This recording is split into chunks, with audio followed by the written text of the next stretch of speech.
Hi from me, Bernie B and Makita. In today's video, we'll be unboxing and putting it through its paces Makita's 150mm geared random orbital sander, the BO6050J. So let's get started.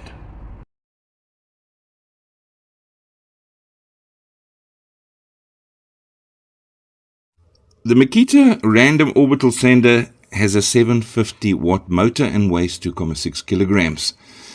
It also has a side handle which comes in the box, which you can screw on either side of the machine, left or right. And most important, read instructions. So it comes with an instruction manual which gives you a lot of guidelines, functional description, maintenance, etc. I like that there's a little sticker on the machine which helps you with guidance to variable speeds of the machine. Now your slide switch here is to power up the motor, and it also locks down for continuous use. But if you don't have your setting properly set on your machine for the type of sanding you're doing, it won't engage. This sander distinguishes itself from standard orbital sanders, allowing users to effortlessly toggle between a random orbit mode for fine finishing and buffing and a random orbit with forced rotation mode for aggressive material removal and coarse sanding. And when in forced rotation, you'll see that the pad moves out of eccentricity by about 5.5 millimeters. To remove your sanding pad, you need to turn the dial to the forced rotation mode. And then on the side of the machine, you'll find this little button. It is called a spindle lock button. Hold that in and then unscrew your sanding pad. And these pads come in a hard pad and a soft pad. So when you're sanding something sort of uneven, rather use a softer pad, because as you push down on the machine, it's going to get into those deeper crevices. With a harder pad, you'd use that on a very smooth surface where there's no need to apply excessive pressure, and it's going to glide along nicely on the surface you're sanding.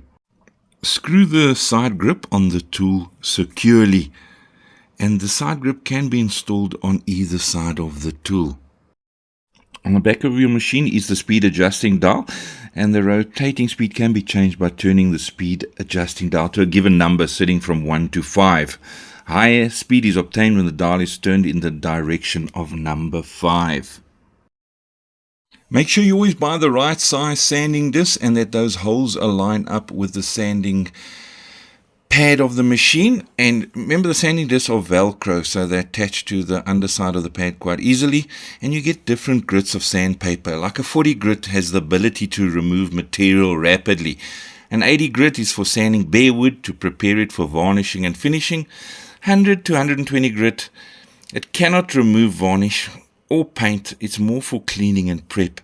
And then your finer grits like 150, 180, 220 are for finish and preparing surfaces for painting or varnishing. And one can attach a Makita vacuum cleaner to your dust extraction port, which is located under the handle. Talking about putting the sander through its paces, let's give this table, which looks really grubby and in terrible need of TLC, a good sand. Okay, my dust extraction port connected to the vacuum cleaner, the right sandpaper onto the pad, which was a 60 grit, a little bit of pressure, and with the switch now switching to continuous mode, the sander just keeps sanding while I apply pressure. And look at that, that was like a 30-second sand already. Most of the varnish has been removed and that beautiful wood is coming through quite nicely. Another big plus is that the machine has a safety guard in the front to prevent you from bumping and damaging the sponge pads as you sand. With the right attachments, you can also use the machine for polishing.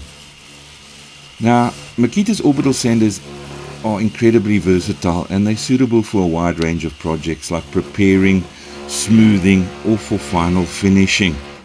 But all I can say about this machine, it's incredibly powerful, and it's definitely something that a carpenter or woodworking professional would like to have in his or her toolbox.